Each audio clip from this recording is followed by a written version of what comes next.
Mason, you've got someone there. Yeah. A hell of a lot of experience. Yeah. So John's been at the top as well. Yeah. So there will be a bit of suffering. It's like, you know, to learn or just to get something improved. You know, initially you're going to probably, you know, knock your game a little bit. But once you get it right, you'll play better than you've ever played. I promise you that. That's your game, John. Very good, mate. It's best I've played. That's why I'm gutted. There's no seniors. I've been able to practice a lot, and I've done this. We set up this Lineups 1000 challenge online, and I mean it's got my snooker mojo going, and it's great because I'm getting people really getting into it. Aaron's taking it on board, isn't he? Yeah. He's a nice kid, Aaron. Yeah, he is. Yeah. Nice, No, he's a very nice lad. Yeah, him and Gareth. There's a nice bit of competition going on. It's good for snooker as well. Yeah, it's good. I think people love to watch it as well. Yeah, especially the young ones. I mean, Thomas the other day with me, doubling his highest lineup score. He went from 35 to 67. It's ridiculous. And it was just so cool to be with him and film it, you know, so everybody else could watch it. And you've got a couple of old boys as well, John, haven't you? Oh, God, yeah, there's loads. Yeah, that's okay, mate. That's all right. You played it at good speed because you did. Obviously, the pocket took it. So this is one of those situations, you see. I think you play this red, yeah, because this is a good little test of that not falling behind the other red. Yeah, so you play that because that shot's fine. If you screw to there, then you know.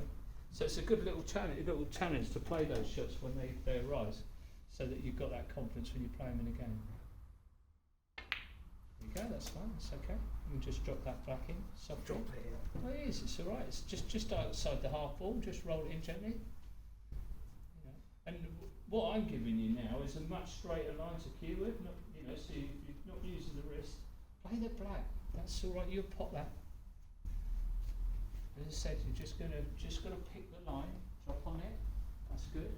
And just swing the cue back from the arm and the free. Okay, that looks good to me, mate. Nice little kiss on the pin. What's wrong with that? Easy. Right. So again, choices. You could just stun that bit. Be perfect on the black, which I think is the one to play because the other two are not great angles. So as long as you can get your cue to it, so you can play the screw or play the stun.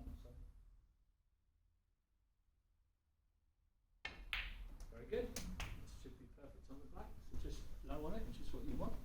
So a little stun up into this area actually puts you on all 5 reds. So that's the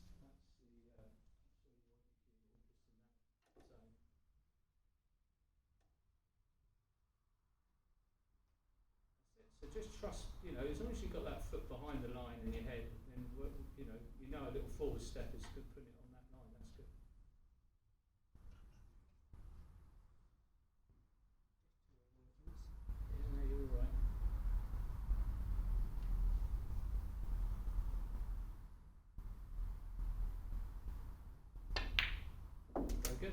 Very good. So you've got your choices here. I'm just having a look and see what I fancy. I think you're in the middle. Roll it in and you're on the pink. Yeah? Because that one, I've got 2 options. Well, yeah, the only trouble is, you see, if you come off that cushion, you've got quite a small area to get in to make this red. Well, that red, you roll that in the middle, you know, you'll bang on the pink. You know, there's no dangers there. If you pot it, as I said, you're on the pink. The pink's a good ball to be on anyway because you can just stun that.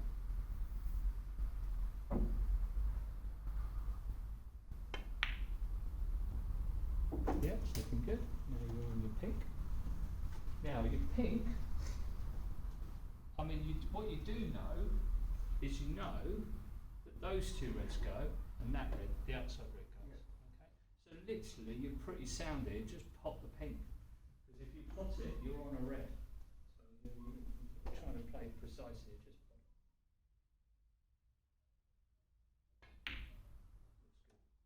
Looks good. Yeah, that's fine. Wherever you fall there, you can shut it. Just seeing if you're on. Oh, you have got on that one. That's fine. Well, again here, you can afford to try and screw it back a little bit. If you get it perfect, you're on the black, and if you're not, you're on the pink. You see? So again, it's a win-win. The only danger is stretching. Yeah. Have you got an extension? I do. I like you to. Oh, right. Okay. might, because then you're not having to get onto the table, are you?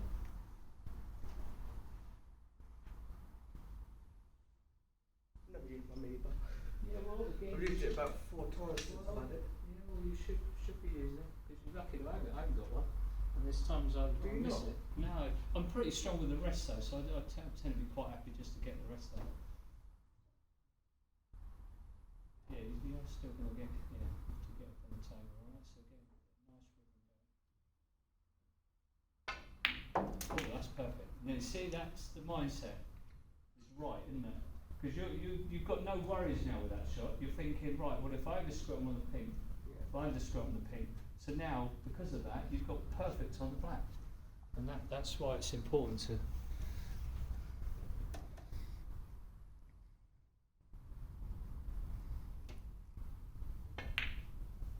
Yeah, it's okay. So you might have to middle. Well, I don't like that red in the middle personally. I think this is a red to play. But what I would do now, because you've only got a couple of reds down here now, I'll take this opportunity to go down for the blue. So it's a little sort of hardball stun, this shot, up for the blue.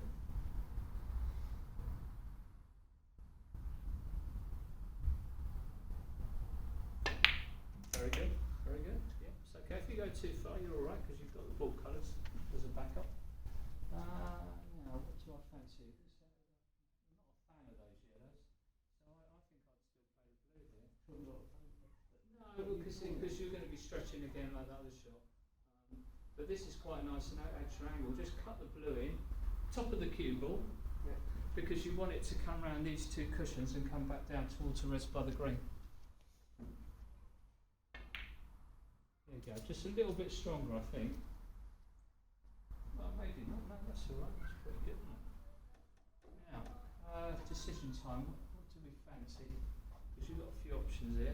Well, that's pretty good, it's straight, isn't it? You stun that dead, you're bang on the pin. So now that I see that that's straight, that would be my favourite shot, I think. Yeah. How do you line yourself up like that? What, were you on the table? Same, just the same, just get your foot there and just step in. And that should get you in the right position. Yeah, that's fine. That's good. You've got enough bridge to cue it. Oh, that's good, Mason. You've hit it too good, mate. But that's now you're using your arm to hit the ball. That you struck that so good. It's a bit unlucky, really, because I mean, it was one of those shots you wish now you'd overscrewed it because you'd have had a better shot. Now, I think the pink in the corner is the best ball. So a natural path to go down for these reds. Might look a bit mental, but if you come around and look from this end, It is mental. yeah, it is. I promise you, that is a real nice shot. You pot the pink, you've got position, okay, and you can see there. You look head from edge to edge because it's quite a thin clip. You want to turn your rest head the other way because you've got the blue in your way. What does that make a difference? Because you don't want to be Is the higher one to top it? Yeah, yes, because here you don't want to put drag on it, yeah. Because if you get drag on it, you can put the white in the corner pocket. So you want to make sure that you can make a decent strike on the middle of the ball because you get the blue just hammering you. So you want to be nice and thin on this, yeah, and then just do